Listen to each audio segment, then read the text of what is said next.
Acelera aí apresenta Fala Aí, um papo sem filtro sobre gestão, empreendedorismo e comunicação. Bem-vindos ao Fala Aí, o podcast do Acelera Aí, focado em você, empreendedor, você pequeno, que tem um pequeno, médio negócio pelo Brasil todo.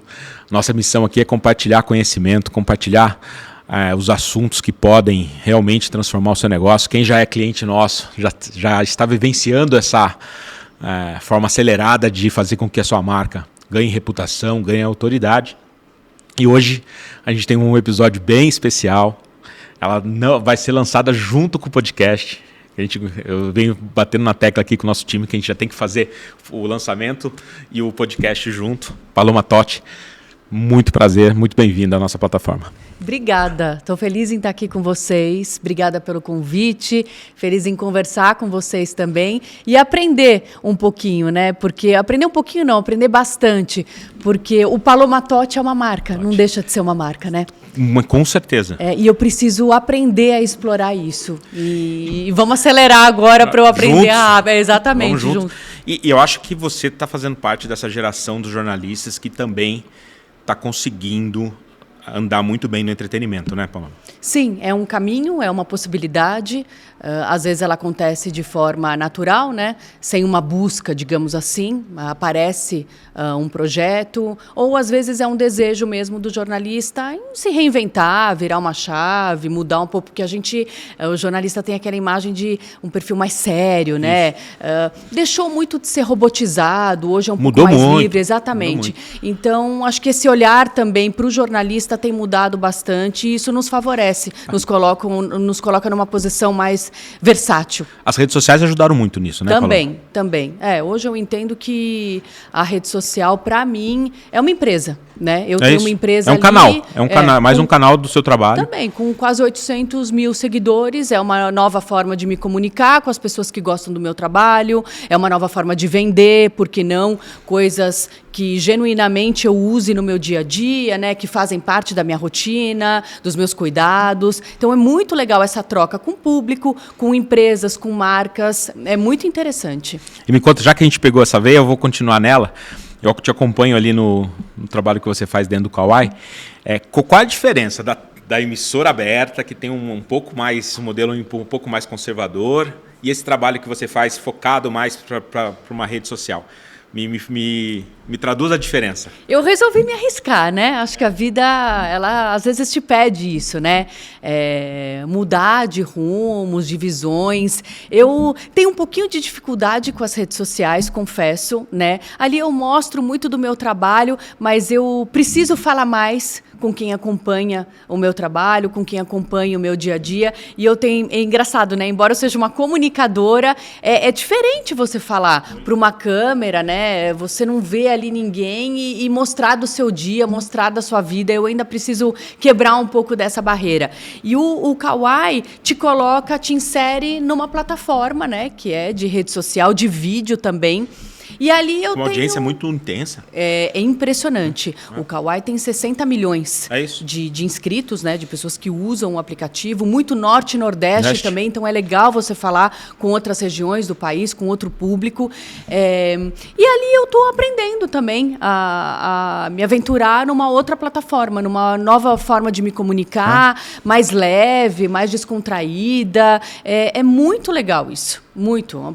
Tem sido um grande aprendizado. Já nem imagino.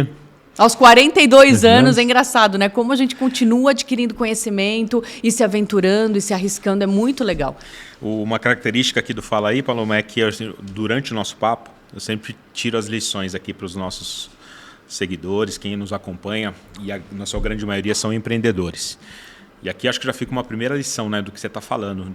A gente não pode parar de se mover, não pode parar de se atualizar, né? O mundo nunca teve tão dinâmico. E tem empresário que às vezes fica estagnado ali na zona de conforto. Semana passada eu tive uma aula mentoria com um dos maiores empresários brasileiros, o Mariano, fundador da Vetex, uma empresa de tecnologia brasileira, listada nos Estados Unidos, na NISE. E ele deu uma aula que ele fala muito sobre isso. A capacidade que a gente tem que ter de mudar e de não é nem se atualizar, né? É estar conectado com o que está acontecendo no mercado, porque está mudando muito rápido. O movimento dos consumidores, o movimento das pessoas, o movimento mental, levava-se às vezes uma geração para mudar. Agora está acontecendo, de cada 2 anos tem uma virada de mesa gigantesca. Então, e a gente que é da comunicação vive isso de uma intensidade absurda. Exatamente, perfeito essa ideia. E a gente, é engraçado, né? Hoje a gente é multiplataforma, né? Antes a gente se limitava a fazer uma atividade, você escolhia uma profissão, fazia aquilo, seguia aquela carreira, lógico, se aperfeiçoava ao longo do tempo, né? Mas hoje você abre um leque gigantesco, né? Na Band mesmo, a gente faz TV, faz rádio, faz rede social, hoje você é multiplataforma. Então é muito interessante. A minha carreira, ela foi construída tendo essa versatilidade, né? Eu comecei no esporte, mas aí eu fazia muita coisa também para o entretenimento. Aí eu fui para o jornalismo, que é o outro extremo, né? Para a bancada do Jornal da Band, um dos principais jornais do país, né? Com muita tradição. Então, viver ali o hard news, né? Que é aquela notícia do dia a dia, do Brasil e do mundo. Então, eu dei uma guinada, uma virada. Aí, paralelo a isso também, sempre fazia alguma coisa para o entretenimento, participava de algum outro produto, fiz rádio. Então, a minha vida profissional ela já foi desenhada com essa versatilidade, por ser uma profissional coringa mesmo, transitar por todas as áreas. E hoje a rede social me coloca também numa outra posição. Numa outra posição. Você falou um negócio interessante que eu sempre brinco, né? Eu falo da minha geração, né? Amigos meus que fizeram engenharia, tudo que eles aprenderam na faculdade, na universidade, eles praticam hoje. Um amigo meu cirurgião, o que ele aprendeu lá na faculdade, ele pratica ainda hoje. Eu fiz publicidade, eu não pratico absolutamente nada do que eu aprendi. Por quê? A nossa profissão mudou bizarramente. Muito, Tudo, exatamente, todos os indicadores, tudo que era fundamento de comunicação há 15, 20 anos atrás, não existe mais. E vou fazer um alerta aqui, daqui 5 anos vai ser tudo diferente de novo. Então, assim, é a profissão que mais sofre impacto das transformações tecnológicas, e com a IA agora, muito mais. Exatamente. Muito mais. Vai ser uma grande revolução. O que está acontecendo aqui com a Acelera AI já é um indicador disso, né? No dia que você foi para estúdio, não sei se você sabe, você deve ter ficado umas 4, 5 horas ali produzindo com a gente. Daquela sua diária vai nascer pelo menos 8.000 possibilidades de roteiro. Nossa Senhora, eu fiquei impressionada. De um dia de gravação, que otimiza o seu tempo como artista, otimiza o custo dos nossos clientes, porque às vezes o custo de produção era a grande barreira para esse pequeno e médio negócio. Não era nem ter acesso a vocês. Poxa, imagina uma diária contigo, estúdio, gravação, figurinista, maquiagem, inviabiliza o orçamento desse pequeno e médio. A gente tem um estudo, Paloma, que só 3% das empresas brasileiras tinham acesso a grandes nomes como você. Olha que interessante. Até antes do Acelera AI. Hoje esse range vai a 90%, porque a gente tornou acessível. Mas só é possível por causa da tecnologia. Muito, muito interessante. Ali eu fiquei impressionada. Eu acho que hoje o jornalista também está desconstruindo uma imagem de que não pode fazer campanhas publicitárias, né? E tem um poder, tem uma força o jornalista pela credibilidade, né? Pelo poder de comunicação, né? A força. Assertividade, que a associação que tem com vocês é absurdamente positivo. Exatamente. Então, ali também foi um contato. Eu pude perceber como é bacana também você vender um produto, você se associar a uma marca, né? Ali foi a publicidade na veia, né? Porque a gente faz algumas coisas nas redes sociais, mas é tudo muito orgânico também, né? São coisas do dia a dia. Ali eu entrei, mergulhei no mundo publicitário, né? De campanhas publicitárias, e foi muito legal. Eu acho que é importante também desconstruir essa imagem do jornalista ou usar a imagem do jornalista a favor de uma marca, de um produto. Não, e um fator importante, Paloma, o impacto social que isso vai gerar, tá? Você vai começar a receber informação da empresa. O Brasil é um país gigantesco, a gente fica muito olhando só São Paulo e Rio. O Acelera AI hoje tem campanhas em mais de 2.000 cidades pelo Brasil inteiro. Então você vai começar a chegar a informação para vocês, isso vai te dar um ânimo, que é o quanto de impacto social você vai provocar com as suas campanhas nas cidades pequenas pelo Brasil inteiro. Muito interessante. A força de comunicação que vocês têm, ficava restrita, ela ficava guardada, eu brinco aqui, que ficava fechada num cofre, só para algumas poucas empresas. Então, o Acelera AI hoje, além de democratizar o acesso pela questão comercial, ele faz com que a tua força, que já está aí, quantos anos de carreira você tem, vá provocar um impacto social gigantesco na ponta. Tem casos nossos aqui de salão de beleza, pequenos supermercados regionais, pequenos hortifrutis. Esses caras tinham lá 2, 3, 4 colaboradores. Depois que eles começam a aprender a fazer comunicação através de vocês, ele triplica de tamanho, triplica o número de empregos. Impressionante. Eu bato sempre na tecla aqui no Fala Aí.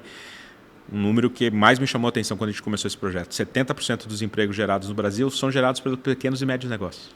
Nossa Senhora. Fazer essa máquina A economia girar, brasileira, né? Acontece nos pequenos e médios negócios. Ótimas grandes empresas.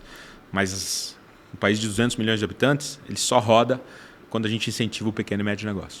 Não, e você falou que ficava a imagem do jornalista, né, o trabalho do jornalista, a força de comunicação do jornalista ficava restrita a algumas marcas. Eu entendo que, assim, muitas vezes, a maioria dos jornalistas, há nenhuma marca, porque tinha uma coisa velada que não pode fazer publicidade. Era muito antigo, né? Não dá, qual é o problema? Nos Estados Unidos, essa barreira já caiu há muitos anos. Tem que quebrar essa barreira, tem que usar ao nosso favor também, né, e é mais uma forma de comunicação, de venda, né, de monetizar. Não sejamos hipócritas, né? Todo mundo quer trabalhar, né? É isso. E é correto, não tem nada de errado. Eu não vejo problema algum, exatamente.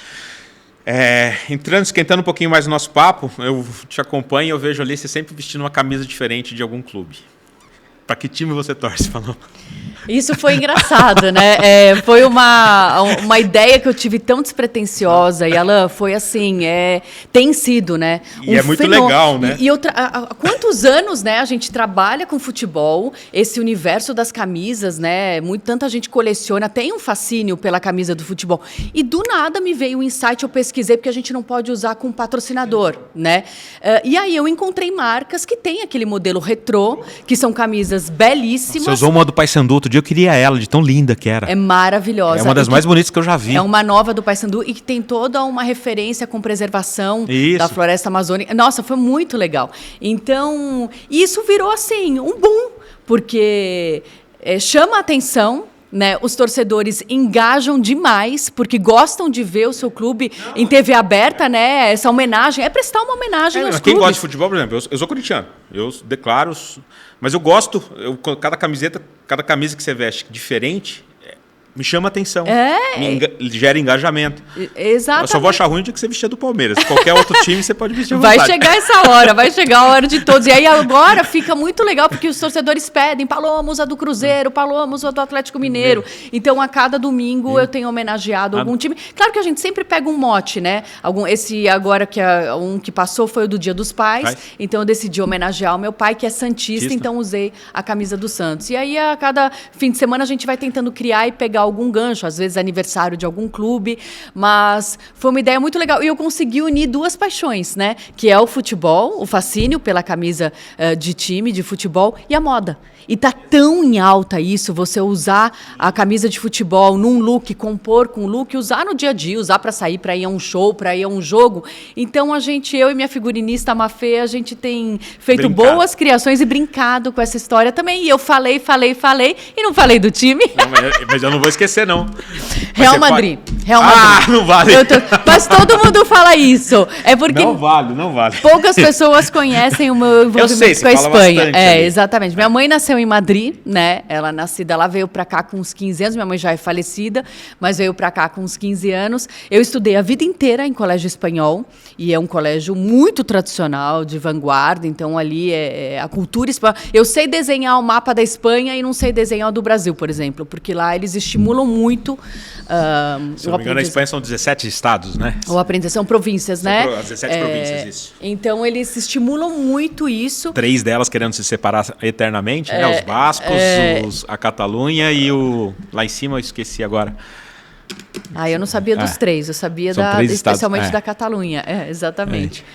Mas, então, eu tenho a cultura espanhola é muito inserida, né? Minha avó não falava uma palavra em português, apesar de morar muitos anos aqui, ela né, cultivou ali o idioma dela, falava um portunhol, mas então era muito forte, assim, Natal na minha casa, em vez do peru, o tender, eram comidas típicas da Espanha. Então é muito forte isso para mim, por isso essa relação aí tão forte com a Espanha. E aqui, assim, eu já torci para... Eu era repórter, né? Então, cobria muitos jogos, decisões de campeonato. E para a matéria ficar boa, eu já torci para o Corinthians ganhar, já torci para o Santos ganhar, porque o principal era a matéria ficar redondinha e boa, exatamente. Mas o coração do futebol só é um, então é Real Madrid. É Real Madrid. Eu adoro Madrid. Eu tenho alguma coisa com Madrid que eu não sei explicar. As pessoas falam de vidas passadas, com certeza, se isso existe, eu já morei ali, porque em Madrid eu ando sem mapa. É engraçado como a gente chega já e fui sente... umas 4, 5 vezes para lá. A primeira vez que eu fui, tem que ir na Plaza Maior. Eu sabia que saindo do hotel tinha que ir à esquerda. Olha que loucura. Que eu sabia onde estava a praça. Era impressionante. Então, eu tenho isso com Madrid, a única cidade do mundo que eu tenho isso. Que engraçado. Eu, antes da Copa do Mundo, a gente fez uma série de matérias para o Jornal da Band, chamado Pode Virex, e a gente rodou um pouquinho ali, entrevistando alguns jogadores que iriam para a Copa. Então, a gente foi para Paris, foi para Londres. Paris a gente fez o Neymar, foi para Londres, foi para Madrid.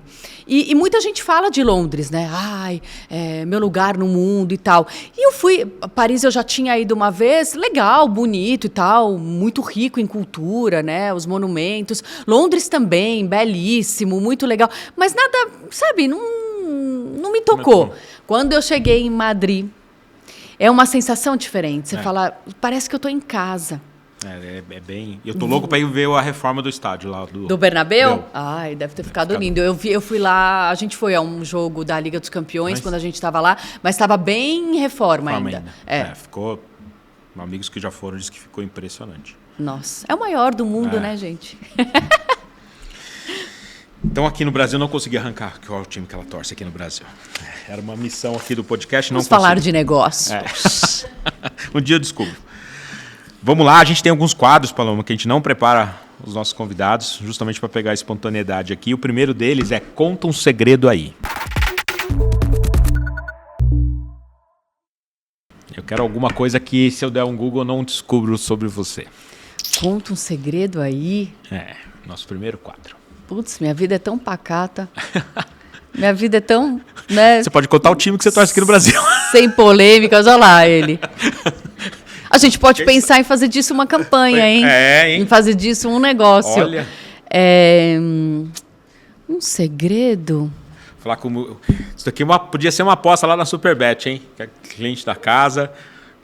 As pessoas apostarem qual é o time do Brasil que a Paloma torce, ó. Sabe que a gente já teve essa ideia no Kauai, né? É mesmo? De começar a fazer girar essa fanfic aí até o fim do Brasileirão, então, e aí fazer disso dá pra virar um barulho nisso. Dá. Mas vamos lá, vamos pro segredo. Segredo? Ai, meu Deus do céu. Dos bastidores. Deixa eu tentar pensar aqui alguma coisa assim de bate-pronto. Eu acho que às vezes a distância, assim, parece que a gente tem... O jornalista passa uma imagem, né, de uma pessoa muito intelectual, né, muito disciplinada, muito... Talvez um segredo que eu possa... Eu fui péssima aluna na escola.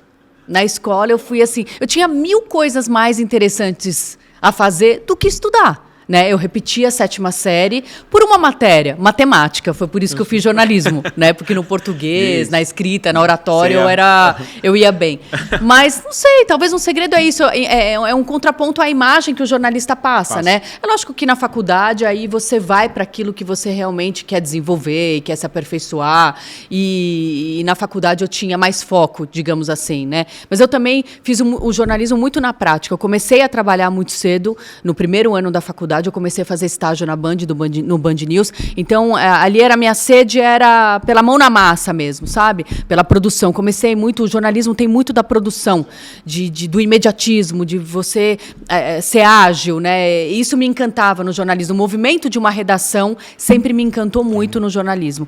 Então, mas é isso, eu acho que talvez seja esse o segredo. Eu era da pá virada. Eu era da pá virada. Então, era assim, eu não gostava muito de férias, né, as férias escolares, Tinha dias ali, aí já começava a me dar muita saudade da escola. Porque eu estudei num colégio que era período integral também. Então era uma extensão muito forte de casa. E ali a coisa dos amigos, né? Da convivência em grupo. Eu sempre fui muito... Tive essa coisa do social, né?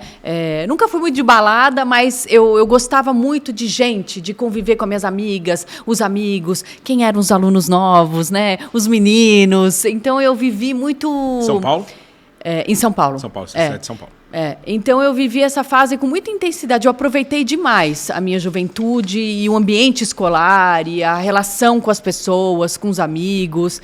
Isso eu vivi intensamente. Então, assim, estudar era algo que não estava nos meus planos. Não era o meu foco. Compartilhar uma coisa contigo. O motivo de eu estar na publicidade também foi o jornalismo.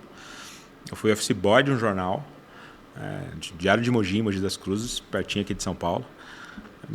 Meu pai queria que eu fosse engenheiro, eu fiz meu segundo grau, foi técnico em edificações, para você ter ideia. Nossa Senhora. Estava indo para um outro lugar e foi o jornalismo que fez eu me apaixonar pela publicidade. Eu sempre fui muito curioso, mas a dinâmica de uma redação de um jornal diário era tão maluca, era um negócio tão viciante.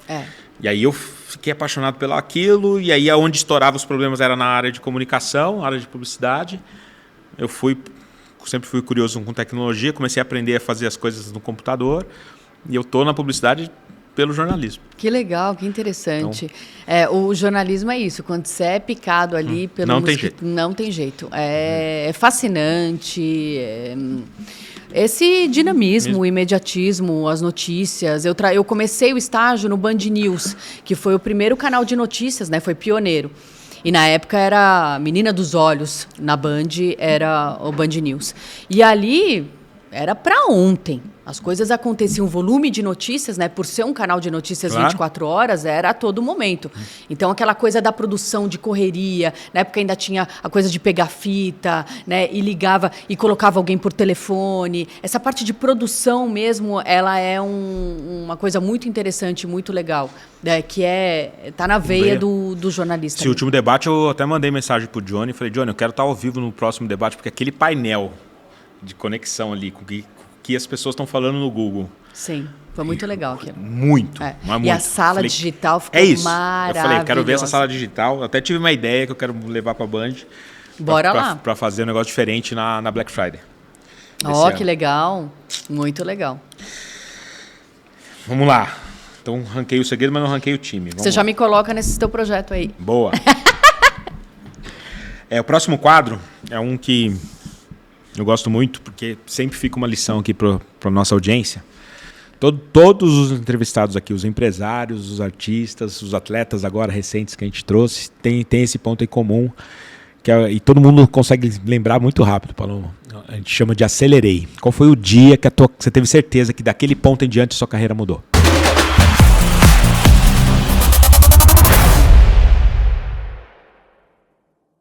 Tiveram vários marcos ao longo da minha carreira importantes, né? No esporte, principalmente, quando você pega a credencial de um evento internacional, então, por exemplo, a Olimpíada de Pequim 2008, eu era menina de tudo, né? E quando falam, você vai cobrir, você vai para Pequim, né?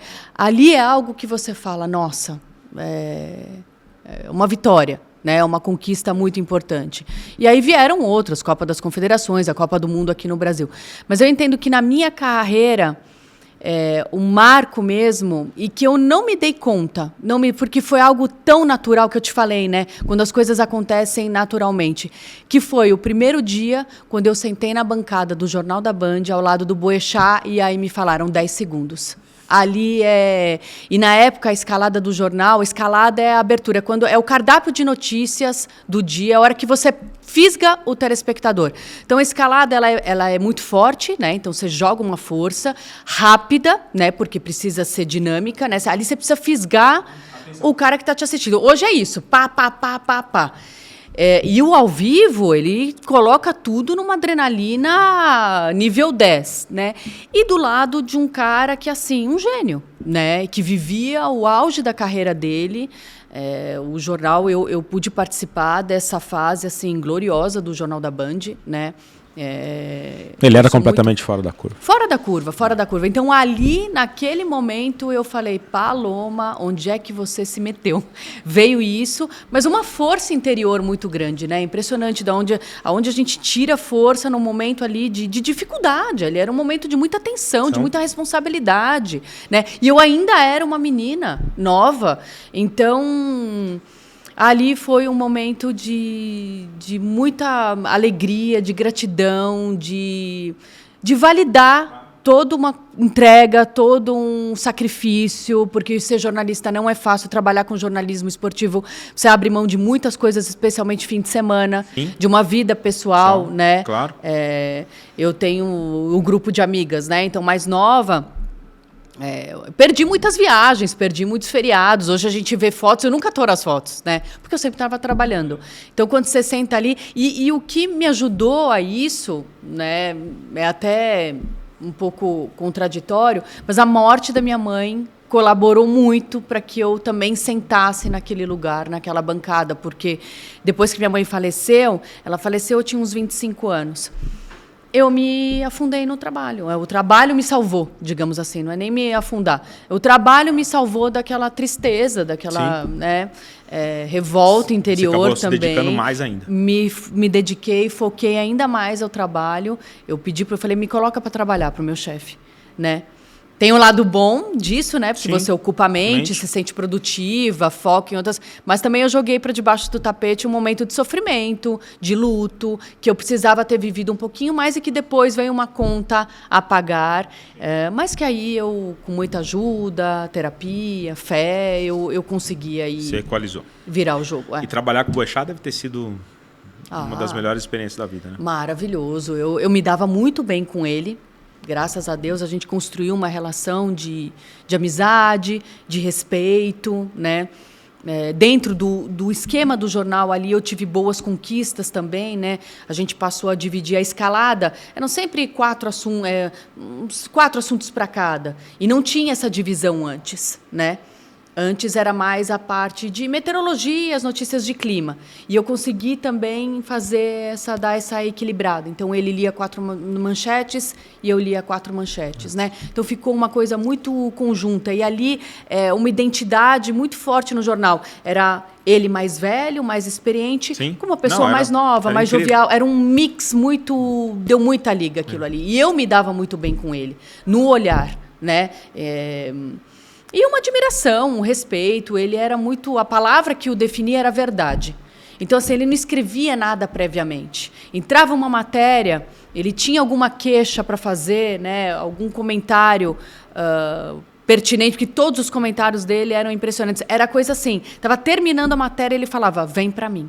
Quando ele falava o vem para mim, você já sabia que ali ele ia olhar para a câmera e ia falar. E engraçado, ele falava aquilo que a gente quer falar, aquilo que a gente sente, né? E ele, embora fosse mais velho, né? Ele tinha uma jovialidade, uma malandragem, um traquejo, né? Atual. Ele era muito atual. Então, isso passava muita verdade para quem estava assistindo. E isso era fascinante. Isso, como comunicador ali, ele era um gênio. Essa é a palavra que melhor o define. Pessoas que eu não conhecia, que eu realmente fiquei triste com a perda, só teve 2, o Senna e ele. O dia que eu fiquei sabendo que aconteceu, logo quando aconteceu, cara, me veio uma tristeza como se eu conhecesse, como se fosse um amigo próximo. E na minha visão, a comoção, nem ele tinha noção não tinha. Do que ele representava e do alcance que ele tinha e da forma como ele conquistou as pessoas, né? Muito pela rádio também, porque a rádio tem... O programa de rádio eu nunca mais consegui escutar. Essa proximidade, né? Parece ser amigo, é impressionante o poder do rádio também. Mas pela TV, pelo Jornal da Band também. Mas, para mim, depois do Senna, foi a maior comoção ali no nosso país. A perda de alguém foi a do Boechat. Foi impressionante, impressionante. Muito bom. Mandar um recadinho aqui para quem sempre nos escuta, para quem sempre nos assiste no YouTube. Curta, compartilhe, deixe seu recado, deixe sua pergunta. A gente sempre faz questão de responder todo mundo. É a forma que a gente pede aí para vocês darem uma força para a gente. A Paloma está conhecendo aqui nossa sede, nossa estrutura, a agenda dos artistas que vêm aqui, de vocês, para produzir esse conteúdo. É a única forma que a gente pede para vocês retribuírem um pouquinho é compartilhando, comentando, seguindo a gente, botando lá 5 estrelinhas lá no Spotify, porque é a forma que a gente continua produzindo. Estou aprendendo aqui, Paulo, um negócio completamente diferente, né? A força que é você se comunicar de uma maneira estruturada. Mas você é um grande comunicador também. Não, sou não. Ótimo comunicador. Opa! Mas a gente percebe através... Eu falo que esse mundo moderno da comunicação não é só um monólogo aqui, né? O que a gente está fazendo, a gente empurrando uma informação. Não, vem a troca, vem feedback, vem pergunta, vem o cliente que nos assiste aqui, já vai direto para comercial querendo a nossa campanha, porque é um tempo diferenciado, não é aqueles 15 segundos da comunicação tradicional. Sim.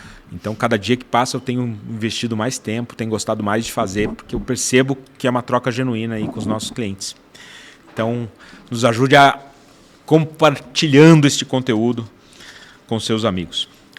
Próximo quadro, esse vai ser mais fácil para você. Ufa, porque eu estou suando aqui já.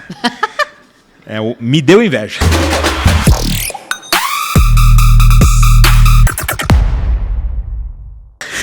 Não tem nada de fácil. Me deu inveja. O que é o Me Deu Inveja? Algo que você viu, alguma cobertura jornalística que você gostaria de ter feito, alguma cobertura esportiva, algo que você falou, poxa, esse negócio eu gostaria de ter feito. Tudo ligado ao esporte. Sim. Né? Você quer estar lá e quer estar inserido. A Copa do Catar, eu gostaria de ter ido. Agora a Olimpíada de Paris também. Esse tipo de evento... Cara, domingo eu queria estar naquele jogo, na final feminina do basquete. Não sei se você assistiu. Não, eu não assisti. França, Estados Unidos. Não, eu não assisti. Eu queria estar no dia da Rebeca, do ouro da Rebeca. Também. Ali, com certeza, eu teria chorado, teria... A final do basquete foi um negócio surreal, porque foi por um ponto ali, na última cesta, que ela faz a cesta francesa, só que ela pisa na linha dos 3. Se ela não tivesse pisado na linha dos 3, tinha empatado o jogo no último segundo. Nossa. Foi surreal. Eu sou fascinada por esporte, né? Muito pela escola também. Cresci num colégio que estimulava muito, usava muito o esporte como base ali para ensinar, né? Valores e o saber ganhar, o espírito esportivo, saber ganhar, saber perder. Os valores mesmo do esporte. Então, eu sou apaixonada. Eu me emociono, eu sinto, eu choro, eu torço. Então, tudo que é ligado por mim, eu iria para todos os eventos esportivos. Sim. Mas às vezes não dá, então tá tudo certo. A gente torce daqui. Boa. Você falou um negócio importante, que é... Eu vi alguma coisa sobre isso agora durante a Olimpíadas, exatamente sobre o que você falou, sobre saber ganhar, saber perder.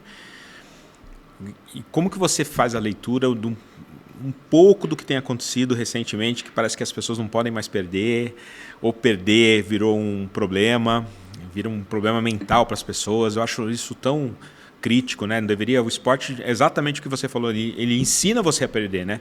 E é das derrotas que você vai conquistar a vitória. Semana passada eu fiz aqui, também gravei com o Cafu, e ele me fez um questionamento que exatamente sobre esse pilar. Ele falou: Alan, você percebe que nos últimos 20 anos a gente não está construindo novos ídolos? Quem veio depois de Senna, quem veio depois dos grandes jogadores do vôlei, quem veio... E um pouco, nesse debate, a gente chegou à conclusão a isso, né? Que a gente não está sabendo lidar com a derrota. A partir do momento que você não lida com a derrota, você só é competitivo, você não é um atleta. Não. E quando você não é atleta, você não se torna... a gente não cria novos ídolos. O que você acha disso? Alan, hoje em dia, essa cultura do cancelamento, né, há uma frustração interna muito grande, desproporcional em algumas pessoas, né?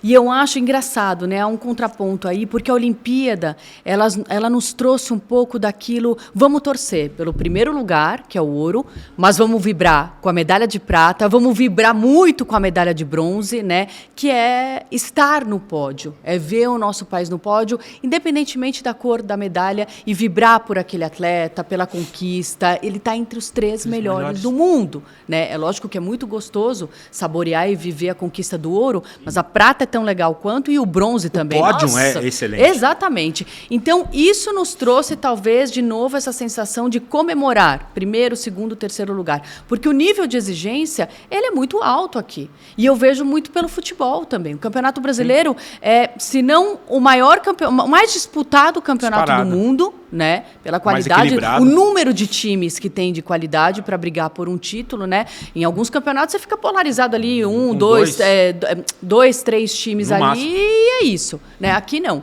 E nunca tá bom. Nunca tá bom. Se não for campeão, o vice no futebol é algo assim terrível, né? A vaga para Libertadores, lá fora na Europa, se comemora muito a vaga na Liga dos Campeões. Aqui você ir para Libertadores é obrigação, né? Então eu acho que é isso. Há um estado de frustração e de exigir, uma coisa meio passional demais, sabe? Em vários aspectos, e claro que isso entra também na parte do esporte, né? Eu acho exagerada. Eu acho que hoje, emocionalmente, a gente vive uma cultura aí que precisa de um sinal de alerta ligado constantemente, né? As pessoas precisam cuidar da saúde mental delas, porque é muito pesado o que acontece nas redes sociais, né? As cobranças. No futebol, que eu vivo mais intensamente com jogadores, né? Ficou desproporcional o que aconteceu com o ônibus do Fortaleza. Sim. Né? Que atiraram pedras, jogadores sangrando, machucados. Isso assim, não dá para... Nada justifica, né? Não dá. Não, isso não pode se repetir. É um caminho muito perigoso, muito perigoso. E assim, quem são essas pessoas, esses vândalos, esses bandidos que dão o direito de fazer isso com trabalhadores, pais de família, estão indo para trabalhar em pleno sábado, domingo, pelo amor de Deus, né? Então, assim... eu acho que a Olimpíada trouxe um pouco desse sentimento e a gente precisa olhar para isso, valorizar primeiro, segundo, terceiro lugar, né? Onde o Brasil conseguiu chegar diante do mundo, né? Estamos lá, estamos no pódio. Não estamos no topo, mas estamos ali e algumas vezes chegamos no topo, né? Perfeito. Eu assisti um documentário esse final de semana sobre o Giannis, o jogador da NBA, grego. Antetokounmpo. Ele é nigeriano, né? A família migrou de forma clandestina para a Grécia. Super recomendo, está na Prime. É uma lição sobre isso, exatamente sobre isso. Vou assistir. É incrível a história dele. E como ele aprendeu a lidar com o esporte. Aí tem uma entrevista que ele fala exatamente sobre isso. Um jornalista que pergunta para ele, poxa, como você lida com o fracasso? Ele tinha sido campeão na temporada anterior. Primeira vez, ele assinou o contrato, renovou com o Milwaukee. Que nenhum atleta do porte dele ficaria naquele clube que, teoricamente, muito menor. Ele tinha proposta para ir qualquer um dos 3 maiores clubes da NBA. Ele não foi porque ele, reconhecendo que quem tirou ele do nada foi o Milwaukee, então ele renovou mais 5 anos, conseguiu fazer com que o Milwaukee ganhasse o título depois de 50 anos. Na temporada seguinte ele não conseguiu ganhar, e aí o jornalista pergunta para ele, poxa, como que você se sente com tamanho fracasso? Ele chega pro jornalista e fala assim, cara, você é promovido todo ano? É isso. Você é promovido todo ano?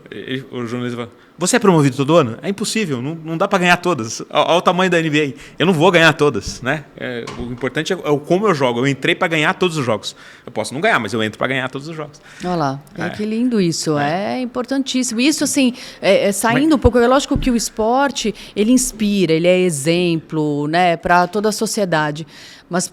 isso vale para outras esferas também. Hoje ninguém pode mais errar. É isso. Hoje ninguém pode falar uma besteira. Você pegou o ponto, é esse. Nossa, é desesperado. É por isso que eu tenho... Aí é o contraponto das redes sociais. É por isso que eu tenho um certo medo. Eu não quero ser cancelada, eu não tô afim. Não tô afim. Não tô afim de dormir mal, de hater, de... Não tô. Não tô nessa pegada. Tá tudo tão bem, tá tudo tão em paz, que aí vão ficar me julgando se eu falar alguma coisa errada, se eu manifestar uma opinião contrária. Tudo hoje é muito cruel. Eu preciso te falar uma coisa sobre isso. Fala. Você precisa ter hater. Então, eu tenho pouco, graças a Deus. eu aprendi outro dia com um dos maiores especialistas em tráfego do Brasil. E ele chegou para mim e ele falou exatamente isso. Eu falei, cara, mas como é que você cresce tanto? O que você faz? Ele falou, só cresce quem tem hater. Meu Deus do céu. Eu falei, mas como assim, você tá maluco? Ele falou, o cara que gosta de você, às vezes ele vai curtir, quase nunca ele vai comentar. O teu hater, ele faz questão de acordar e fazer algum comentário, ele vai escrever, ele vai bater boca com quem gosta de você. Quem faz o algoritmo trabalhar a seu favor não é quem gosta de você, é o hater. Vou até pegar uma frase aqui. Eu fiquei pensando, eu falei, caraca, eu tô ferrado, eu não tenho hater. Então, eu preciso rever eu não sei essa criar haters, então minha rede social vai ficar pequenininha sempre, porque eu não vou estimular os haters da minha rede. Eu preciso... Aí eu comecei a prestar... Depois que ele falou isso, Paloma, eu comecei a prestar atenção. E aí você vê os perfis gigantescos, toda semana rola uma polêmicazinha. Para exatamente fazer o algoritmo trabalhar a favor com os haters. É isso. Tô tentando achar uma frase aqui que é tão boa. É 33% gostam de você, 33% não gostam de você e 33% nem sabem nem da hora do Brasil, não sabem nem quem você é, entendeu? Então é basicamente isso. Mas o hater faz o algoritmo trabalhar para você. Esse 33% de quem não gosta é o que faz a máquina girar. Super amigo meu, empresário, agora... Não vou citar aqui, mas ele entrou numa polêmica gigantesca. Aí começou o tal do cancelamento. Eu mesmo fui um dos primeiros a mandar mensagem para ele. Falei, cara, sai fora dessa briga, não entra nessa história não. Ele falou, Alan, não vou sair por princípio e vou te dar uma informação. Meu negócio, até às 11 horas da manhã, já gerou 3 vezes mais leads do que o de um dia normal. Meu Deus do céu. Aí eu falei, não é possível. E aí, durante o dia, ele foi inflamando a conversa. Em vez de ele recuar, ele ligou literalmente o FO e foi inflamando. Meu, ele dobrou o número de seguidores. Dobrou. A empresa dele vendeu 2,5 vezes a mais do que ele tinha vendido. Ele falou, cara, aprendi que sem hater você não vai... Mas faz sentido isso. Eu tinha uma coluna na Band News FM que levava o meu nome, chama Totti Falando, né? E aí todo dia eu falava sobre um tema ligado ao futebol, né? Ou esportes, mas mais futebol. E aí eu fiz uma coluna um dia falando o Yuri Alberto do Corinthians estava naquela fase, né? Ruim, sem marcar gols. E aí eu puxei para o viés do cuidado com a saúde mental. E fiz uma coluna falando que o Yuri Alberto, o Corinthians cuida muito mal do seu patrimônio, que é o jogador. Perfeito. Né? Concordo. De amparar, de dar esse suporte. Hoje as empresas, elas estão preocupadas com a saúde mental dos seus funcionários para eles performarem melhor, renderem melhor, né? E oferecem, né, apoio, tem psicólogos, tem trabalhos, dinâmicas, visando a saúde mental dos seus funcionários. E no futebol não é diferente, é uma empresa, né? Os jogadores sofrem muita pressão, né? E eu entendi ali que o Yuri Alberto precisava de um suporte psicológico mais efetivo. Né? E aí fiz a coluna falando toda disso e tal. Nossa, mas eu fui tão xingada, Alan. Vai lavar louça. E o jogador de futebol ganha 800 mil, 1 milhão pra isso e tem que jogar bola mesmo. E assim, não são máquinas, cara. Não é dessa forma. Eu não vejo dessa forma. E aí, bom, me xingaram. Eu acho que foi a coluna que mais teve comentários. Olha lá. Uma semana depois, ou poucos dias depois, o Yuri Alberto deu uma entrevista coletiva, né? E aí ele começou, dias depois ele começou a marcar gol. E jogava, fazia um gol. E começou a fazer gol. Dali as tantas, perguntaram para ele, mas o que mudou, tal? E ele falou, eu comecei a fazer psicólogo, queria mandar um abraço para minha psicóloga, que tem me ajudado e tal. Isso. E aí, mas daí eu deitei nos haters, porque eu repostava todo dia a coluna e falava, cadê vocês agora? Onde vocês estão? Mas é isso que tem que fazer mesmo. E assim, quando as pessoas não concordam com uma visão, com algo, em vez delas... críticas são bem-vindas, tá tudo certo, vamos debater, vamos falar sobre o assunto. Paloma, eu não concordo com você, o jogador ganha 1 milhão. Debater ideias é sempre bem-vindo. Exatamente, ele tem que jogar mais, ele tem que se envolver. Agora, você é xingado, você é esculhambado, escorraçado, te ofendem, né? É um absurdo. Eu participo de um grupo só de publicitários, o grupo é pesadíssimo, dos principais publicitários do país que são corintianos. E eu, numa dessas discussões do Yuri, eu acabei com a conversa do grupo. Eu falei, gente, vamos lá, a gente devia estar... O atleta com menos de 23 anos, que mais fez gols no mundo, tem só 2 acima do Yuri. Que é o Foden e o Vini Júnior. Ele é o terceiro, com a idade dele, que mais fez gol. Então, assim, a gente, em vez de colocar o cara para cima, pra, no mínimo, valorizar... Pensando racionalmente, no mínimo valorizar o ativo que a gente tem, não, a gente fica depreciando. Do jeito que vocês estão fazendo, ele vai sair de graça do Corinthians, porque de tanto que a gente vai destruir a imagem dele. Mas o brasileiro é craque em fazer isso com grandes esportistas, né? Que não atendem às expectativas de algum público. Mas eu percebo que tem gente que começou a aprender a usar o hater a seu favor. Eu ainda vou pedir para o meu time criar polêmicas. Preciso aprender com isso. É por isso que talvez eu não me exponha tanto com medo dos haters. Mas eu não posso ter medo deles, não. Não pode mesmo. Não podemos e... aqui não posso falar. Cultura do foda-se. Já fizemos uma ideia inveja. A próxima é boa, hein? Quero algum bastidor. A gente chama uma boa do backstage.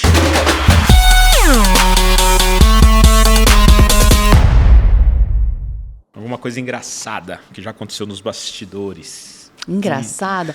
No Jornal da Band, agora é engraçado. Depois de um tempo, eu acabei voltando pro Jornal da Band, né? E a gente tinha ali um quarteto que era muito gostoso, né? A gente tinha uma química boa ali, todo mundo. Cada um diferente do outro, que era o Eneg, a Lana, eu e a Joana, né?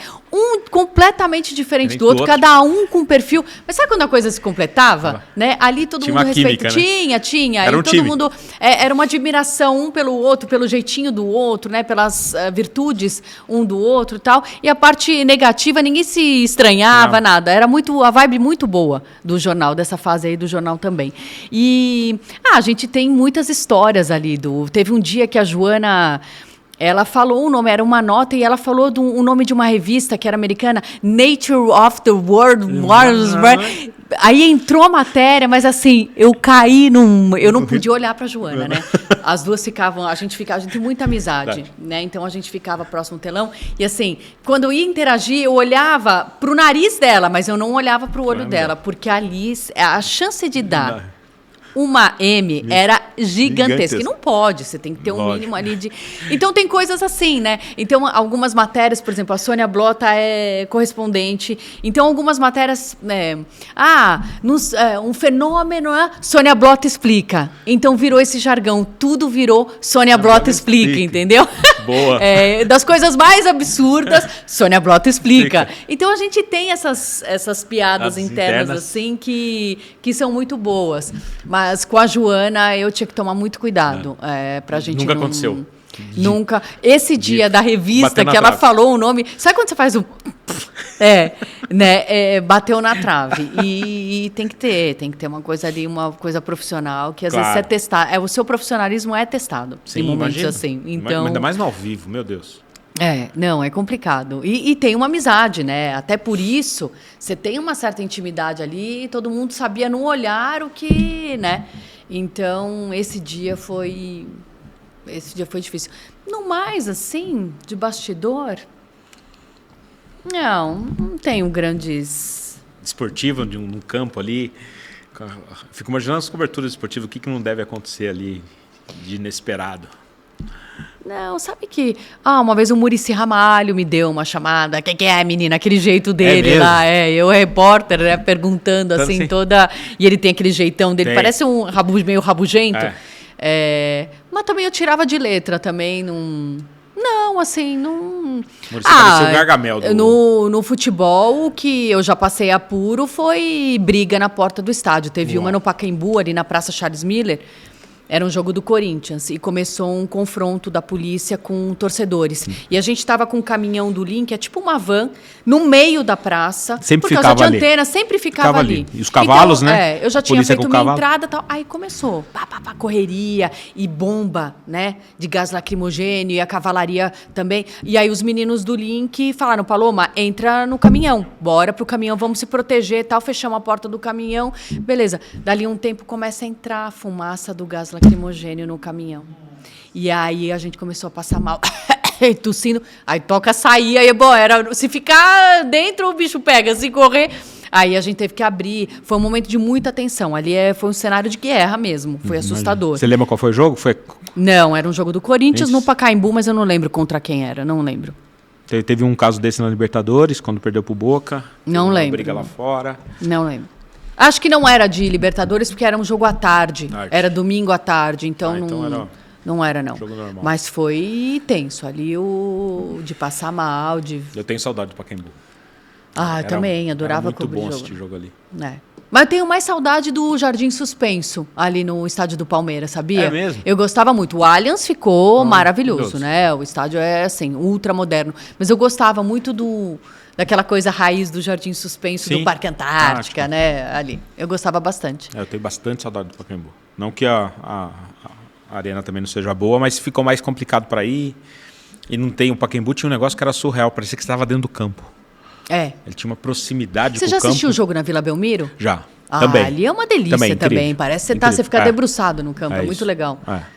Ali eu gostava de cobrir jogo na Vila. Nossa, fica muito perto. Dá um tapa na cabeça do jogador no escanteio ali. Muito bom. Deixa eu me...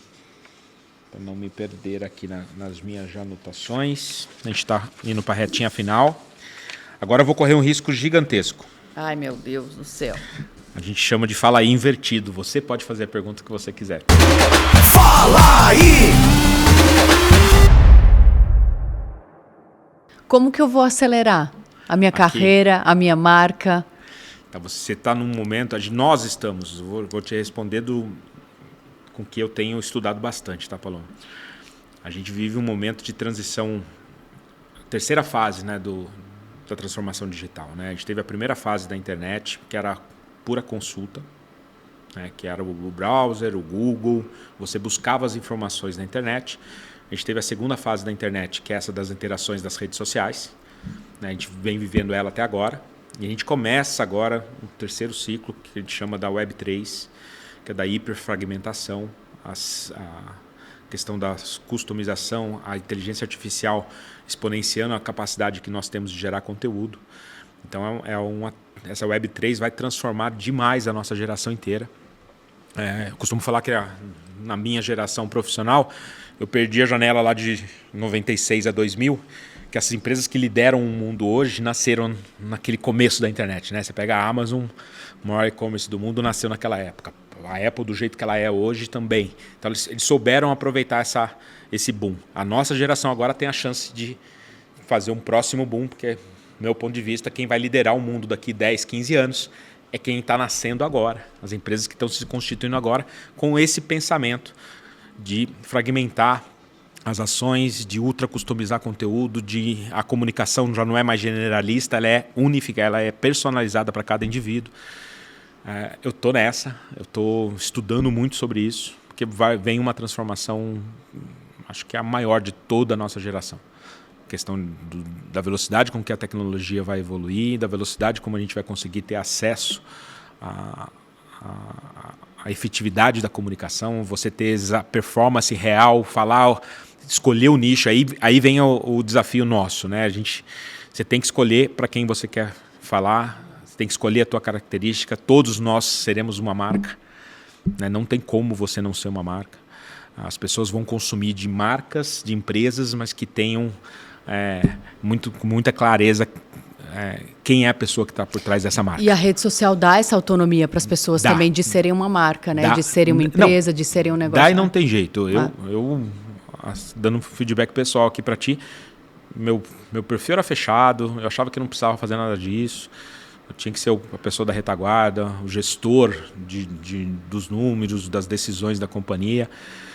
E um dos meus conselheiros, que é lá do G4, o Alfredo, falou, cara, não tem jeito. Se não for você vai ter que contratar alguém para dar cara no negócio, porque as marcas do futuro elas não crescem se não tiver uma persona forte junto com elas. E eu comecei meio que, sabe quando você toma aquele remédio, você não quer, mas você começa a tomar o remédio. E foi fundamental para o crescimento do Acelera aí eu ter feito isso. Se eu não tivesse dado a cara, a plataforma não teria acelerado. Não é pelo meu trabalho, é o contexto. Sim, né? sim. Eu ainda não aprendi a usar esse contexto. Eu estou aqui todo dia me estudando, aprendendo, gravo aqui podcast para isso, para ir desenvolvendo. Mas é um fator aqui para os próximos anos. É fundamental. Como eu vejo também a minha relação com a Band também. A minha rede social é uma extensão do meu trabalho. Então é ali que eu divulgo os meus programas, as coisas que eu faço, a Band, né? É uma via de a Band me dá projeção em TV aberta e ao mesmo tempo eu uso a minha rede social a favor dela, divulgando os produtos. Tempo você tá lá no Kawaii. Exatamente. Falando como publicitário agora, tá? O fenômeno da Cazé TV agora na Olimpíada. Você imagina, seria inviável antes desse momento da Web 3 acontecer o que aconteceu. Sim. Seria completamente inviável, né? E ele é uma plataforma que entendeu essa dinâmica de uma forma muito eficiente.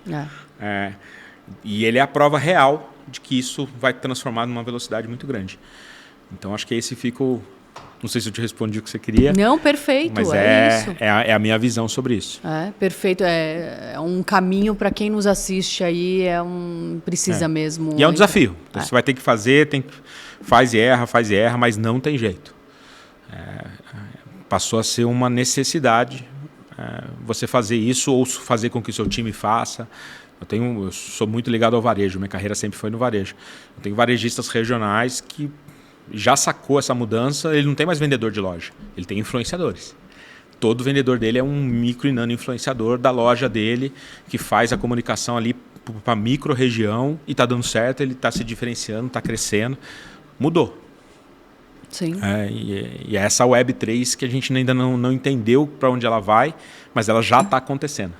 Né? Então, quem conseguir codificar isso primeiro vai sair muito na frente. E eu acho tão interessante também esse poder de quem fez a marca ser a cara da marca. A gente vê isso muito em moda, né? Eu tenho o exemplo da Nativosa, que é da NV, que ela era a persona ali da marca dela. Então, usava as roupas, fazia o conteúdo, mostrava a coleção, ela se apropriou daquilo. Ela acabou de lançar agora um curso na FAAP. Isso, exatamente. Ensinando tudo que ela aprendeu sobre isso. E você também, é a cara do teu negócio, né? Você está aqui se comunicando, vendendo, é uma forma de venda, é uma forma de exposição de marca. E isso é muito interessante, você se apropriar daquilo que é teu, daquilo que você precisa fazer girar e crescer, né? É diferente, você se expõe. Outro dia eu fui no shopping e veio uma pessoa falar comigo. Mas antes ficava muito na retaguarda, Você entra numa zona de desconforto que às vezes não é fácil, mas não tem jeito. É irreversível, tem que fazer. Quer entrar no game, quer jogar, quer ter o seu negócio com visibilidade daqui para frente, vai ter que jogar assim.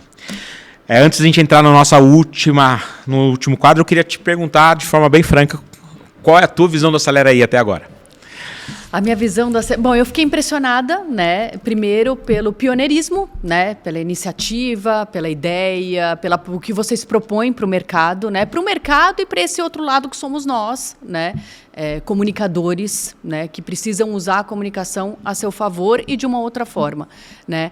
Fiquei impressionada com a estrutura, né? Impressionante aqui o local, as instalações, tudo. E o dia da gravação, né? O que vocês oferecem, né? De estrutura mesmo, o profissionalismo. Né? Isso é muito interessante. E a ideia mesmo é fazer essa máquina girar, dar acesso à publicidade, à exposição de marca, a pequenos, a microempreendedores. Isso é muito interessante. Né? É um olhar, é um servir com um propósito muito bacana. Muito bacana. Esse sempre foi o nosso foco desde o começo. A gente já tinha uma operação de publicidade que atendia temos, né? A gente é um grupo, acabei não te contando, nós somos hoje o principal grupo 100% nacional. Tem 25 anos que um grupo nacional, Paloma, não liderava o ranking brasileiro de investimento. Nossa. Desde antes lá, a última vez que uma agência brasileira, inclusive ela trabalhou para mim na Casas Bahia, era a agência do Roberto Justus, antes dele vender para o grupo da PP, lá atrás, chamava Nilcon Bates. Foi a última agência 100% nacional que liderou o ranking brasileiro. E esse ano a gente até o primeiro semestre a gente já liderou o nosso grupo, que é formado pela Pulse, que é a minha agência aqui de varejo, a Artplan, que é uma agência super tradicional, tem 56 anos, que é do meu sócio, do Roberto e do Rodolfo Medina. E a gente tem muito orgulho de ter colocado uma empresa 100% nacional, liderando de novo o Brasil, né? Porque 25 anos que só os grupos internacionais lideravam. E muito dessa conquista é baseado nesse propósito nosso, de reinventar a publicidade para o pequeno e médio negócio. Né? Porque nos grandes a gente sempre teve ali muito presente, mas o que tem feito a diferença é essa nossa capacidade de escalar o negócio. E aí, para ter orgulho mesmo, o brasileiro tem que ter orgulho de projetos brasileiros que são assim. Não tem, Paloma, no mundo, nenhum case fazendo exatamente como a gente faz. Eu procuro toda semana alguém até para a gente se inspirar, porque você não ter um concorrente, não ter uma inspiração para você cortar o mato alto na frente, que eu falo, que o Acelera aí tem uma parede de mato muito alto que a gente tem que cortar, nós temos que cortar, porque ninguém esteve à nossa frente para a gente poder olhar e encurtar algum erro, não tem jeito. É a gente que está quebrando esse caminho, porque é o primeiro projeto do mundo que traz esse win-win-win, né? Escalar o tempo de vocês, que é o mais difícil. Né, para o artista, para ser viável você entregar o teu poder de comunicação para o pequeno e médio, eu não posso chamar você para falar assim, vendi 100 campanhas, Paloma, eu preciso de 30 diárias suas esse mês. Não tem como, a tua agenda não permite isso. Não seria viável por tempo e não seria viável financeiramente. Aí a gente conseguiu quebrar o modelo, poxa, não preciso, um dia seu, no ano, a gente vai fazer centenas de campanhas. Essa foi a primeira quebra. A segunda, como que eu trago os clientes até aqui? Depois a gente vai dar uma volta no escritório e você vai ver. A gente tem mais de 20 mil empresas que procuram um Acelera aí todos os meses. Então, essa força de tração, de pegar um modelo que era uma dor e as empresas estarem interessadas, é o nosso segundo ponto. O terceiro, eu preciso te dar segurança. Artista, não é porque é acessível que qualquer marca faz. Então a gente faz 3 grandes filtros. A empresa não pode ter problema jurídico, a empresa não pode ter problema financeiro, ela não pode ter reputação social ruim. Né? Eu não vou expor a tua imagem como uma empresa que tem uma exposição, já é criticada no Google, já tem reclamações no Reclame Aqui, ou que ela tem feedback negativo nas redes sociais. Então a gente faz toda essa curadoria, para depois qualifica de 20 mil marcas, só 4 mil qualificam, e aí entra na nossa esteira de atendimento. É isso. Não, tem todo... Não, tem que ser, porque senão a gente conta hoje com mais de 100 super nomes da comunicação. Se a gente não tivesse esse cuidado, o negócio não andaria, né? E uma visão agora do outro lado, é engraçado, porque a gente trabalhar em TV aberta.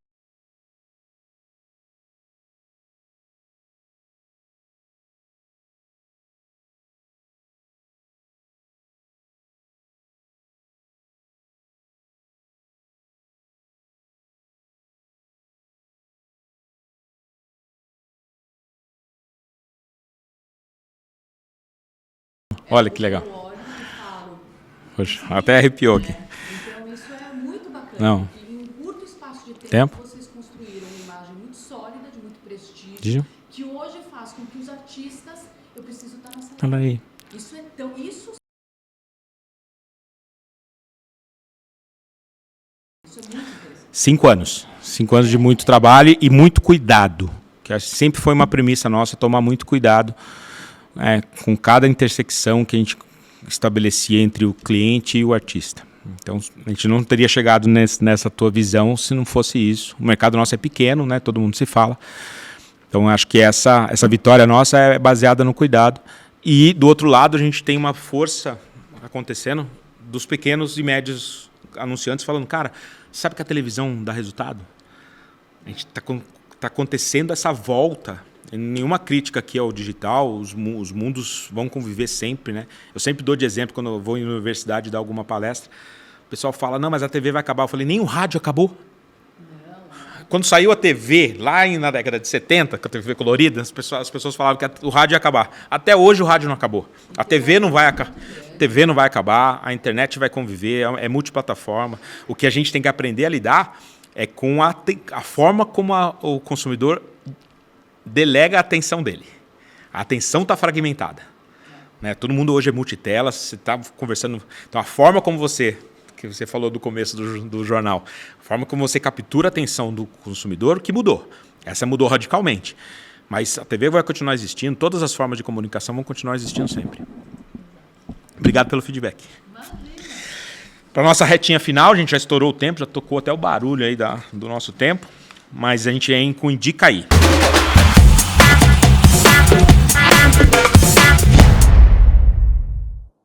Gostaria que você indicasse, se você tiver algum livro para indicar para a nossa audiência. Um livro? É isso. Deixa eu pensar.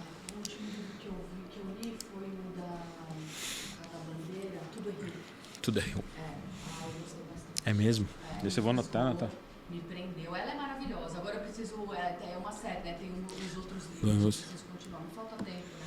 Para sentar. Especialmente no fim de semana eu trabalho todo domingo, então tem sido difícil, sabe? Parar, sentar para ler o livro. Mas o último que eu li foi o dela. É um livro Já está anotado aqui. Uma história que te Prende. E tem umas nuances. Eu nunca deixo, eu vou deixar um junto com a Paloma, um livro que eu li esse final de semana, eu devorei o livro no final de semana, Economista de Rua, é de um argentino, falando exatamente o que está acontecendo lá na Argentina, a transformação e a importância que tem a economia, o povo entender o básico da economia para conseguir fazer as escolhas certas. É impressionante. Um livro rápido de ler, 100 e pouquinhas páginas, O Economista de Rua. E ele fala sobre exatamente o que falta para a população entender o básico da economia para realmente a gente evoluir como sociedade. Né? Que é uma disciplina que não é ensinada da forma correta nas escolas. Não é ensinada. Ela é um dos principais, e ele mostra isso de uma forma muito tangível, muito prática na vida real, o quanto falta desse fundamento na população hoje e por que a gente está tão atrasado em alguns aspectos. Educação emocional, Não. economia e orientação sexual são pilares que, para mim, na escola deveriam olhar muito para isso também, além de matemática. E empreendedorismo. Deveria ser uma disciplina Acho que também inicial. pode estar ligado aí, Mas ter esse olhar especificamente. O americano ele não fala do empreendedorismo, mas todos os fundamentos para o empreendedorismo acontecer, ele já dá no básico e no segundo. Assim como a educação É isso. financeira é importante, Não muito, seja o básico, muito. mas ali É isso. ter essa visão.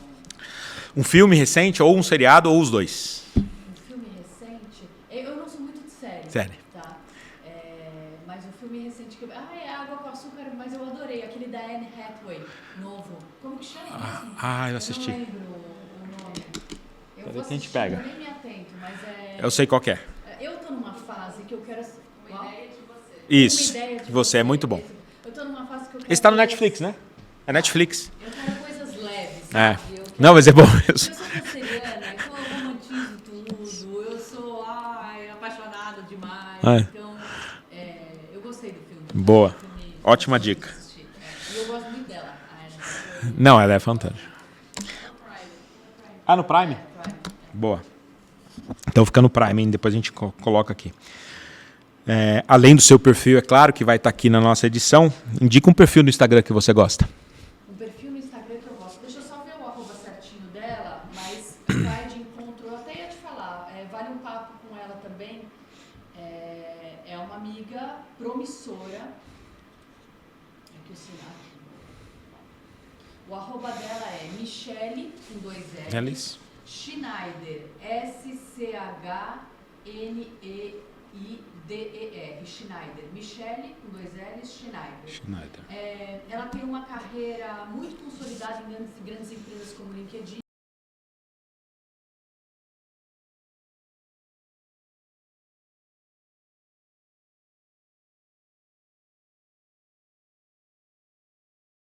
Ela foi estudar, ela fez um curso agora longo em Israel sobre inteligência artificial.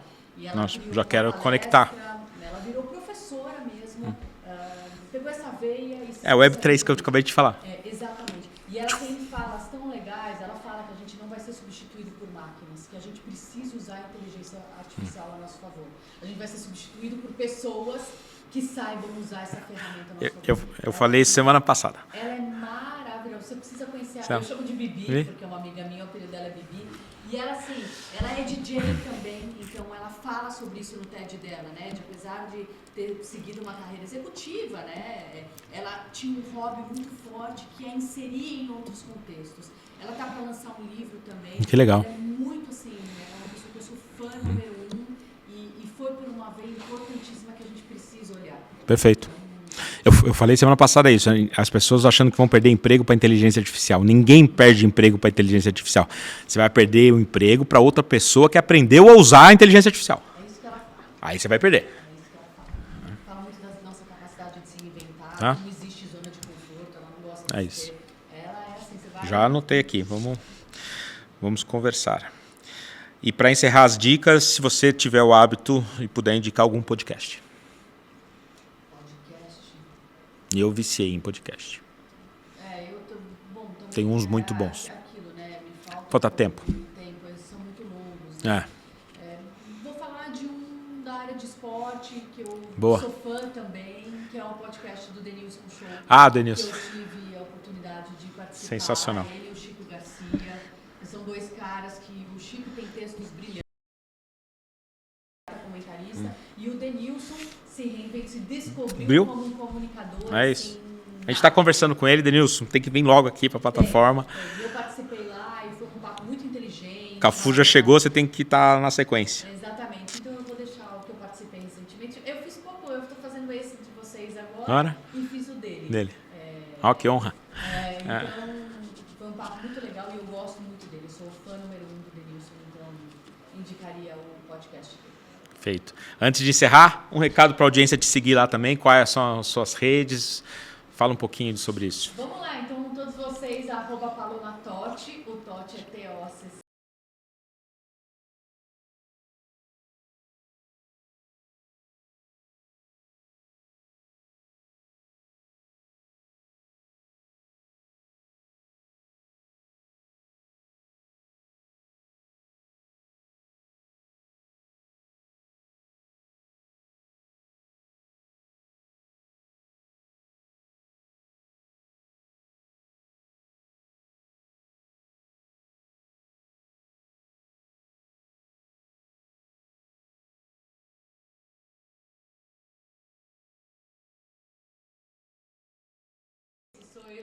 Isso que a audiência mais gosta. Pura. É, Te deixar uma lembrança do nosso Fala Aí. oba!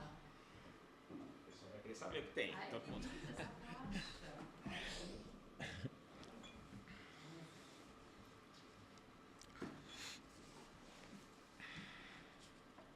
Ai, que lindo!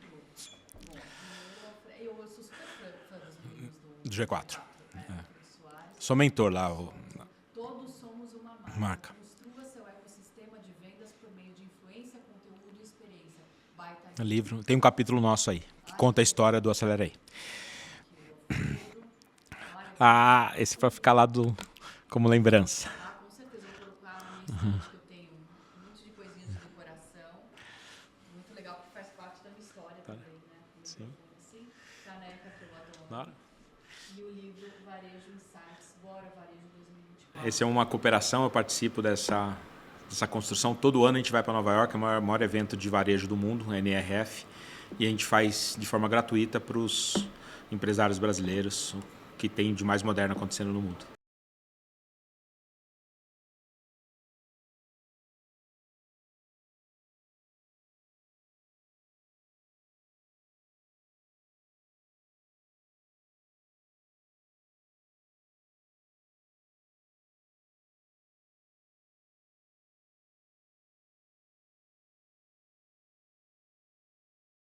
Eu faço muito do universo masculino do futebol, né?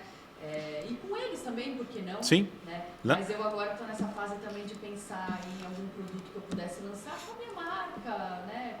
Lança uma linha de cuidados para o homem. Ninguém faz, cara. Ninguém faz. Ninguém faz e os homens precisam se cuidar, porque todo mundo quer envelhecer bem. É isso. Eu não acho que tem que fazer loucuras nem nada, mas eu me cuido, faço É meu isso. botox, né? Mas se você lançar, você ia... Vamos pensar nisso, quem sabe, né? Boa. Obrigado, Paloma. Obrigada, gente. Adorei estar aqui com vocês. Obrigada ao pessoal da Acelera Ih. aí. Equipe maravilhosa, Nossa. sempre muito profissionais, me recebendo muito bem.